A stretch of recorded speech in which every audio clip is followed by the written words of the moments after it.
I'm terrified. This could happen next door to my house, in my neighborhood. Like, my wife sits regularly in between the two houses and smokes late at night. This girl deserves justice. Whatever justice can be given in this world, she deserves it. My heart goes out to her family. I can't even imagine. I have a daughter myself, and I can't even imagine the grief that they're going through right now. People have started speaking out about the Dacara Thompson case. And baby, from what I've gathered, there's a strong chance that when it comes to Hugo Hernandez Mendez, this isn't an isolated situation. Otherwise, why would investigators reportedly find several pairs of women's underwear and lingerie in his room, items that may not even belong to the same person? Allegedly, some neighbors believe he could be connected to other missing persons cases in the area, and there have been quite a few at the same time. There are details that just don't add up. For example, Dacara willingly got into his car when she had her own vehicle, fully gassed and ready. Why didn't she just drive behind him? And how did it not click that leaving behind her phone, purse, ID, money, and car was a huge red flag? People online are still asking questions like, what did she and Hugo really have in common? Why was she meeting up with him in the first place? Could it be true, as some on social media suggest, that she may have been selling herself? Of course, only the police can confirm this once they reveal what was found on Dacara's phone, which is already in their possession. And allegedly, the details are chilling. Now, here's where it gets even darker. A neighbor named Cody, who lives right next door to the family, shared what he witnessed. He said that in the early morning hours of August 23rd, he stepped outside and saw something burning in Hugo's backyard. But the smell wasn't like brush or wood. It was strange, more like trash or something unnatural. Cody told detectives he suspected they might have been destroying evidence. He even pointed out an ash pile he noticed back there, which he believes was directly connected.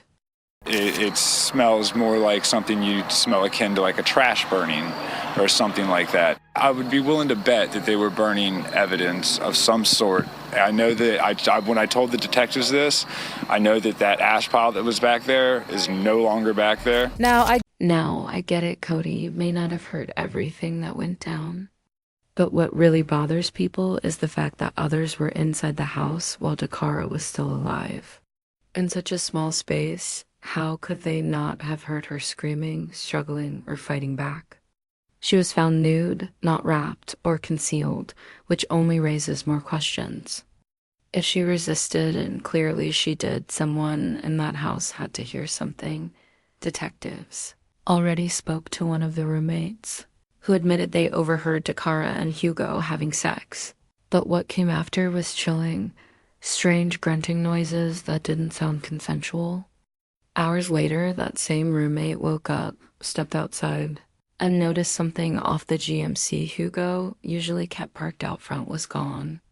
They thought it was odd because he supposedly didn't work on Saturdays, and that vehicle rarely moved. Meanwhile, 2 other roommates claimed they hadn't heard or seen anything, blaming it on their bedrooms being on the opposite side of the house.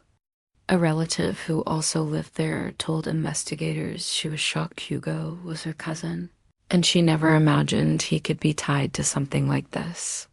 Still, she admitted he'd been acting strange in recent weeks, disappearing often, and she even urged him to come clean if he knew something. During the investigation, her husband and another family member were questioned and released, but Hugo wasn't. Things got even messier the very next morning when federal immigration agents returned to the house, this time arresting the cousin's husband.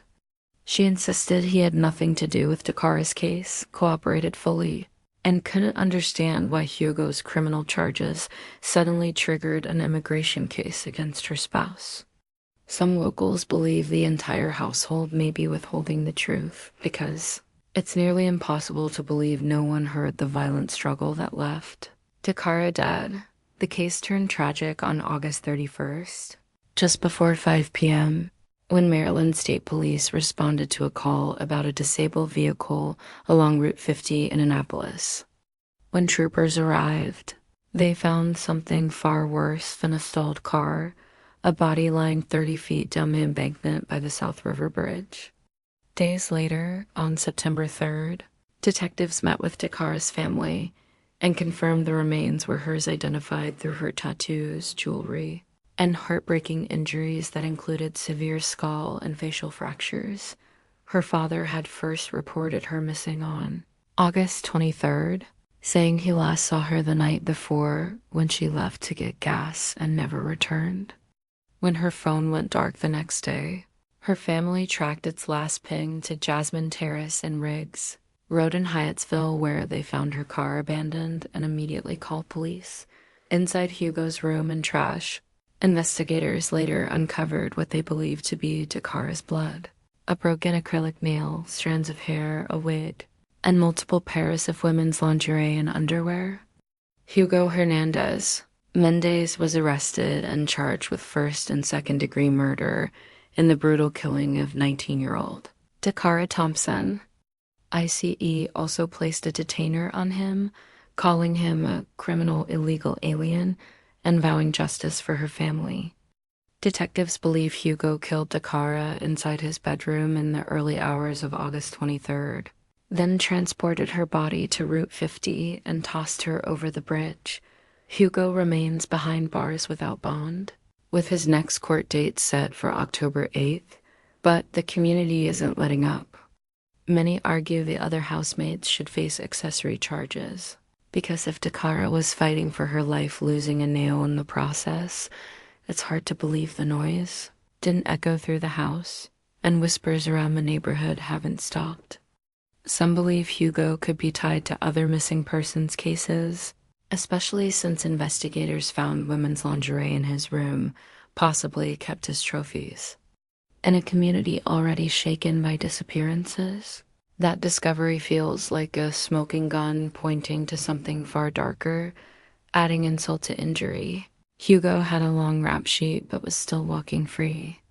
Multiple DUIs, open container violations, reckless driving, blowing through red lights, ignoring stop signs.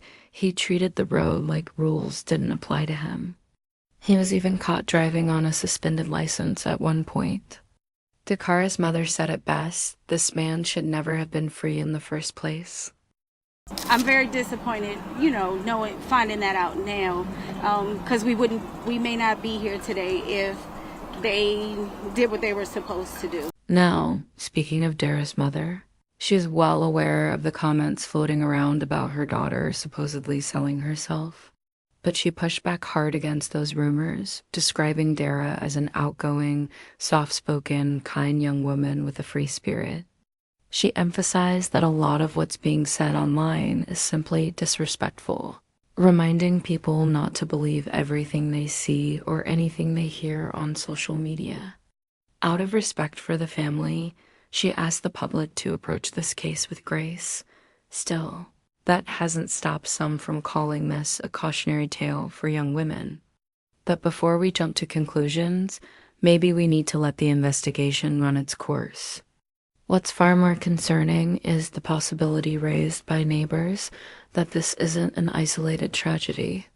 Could the underwear and lingerie discovered in Hugo's room actually be evidence of other women he's harmed?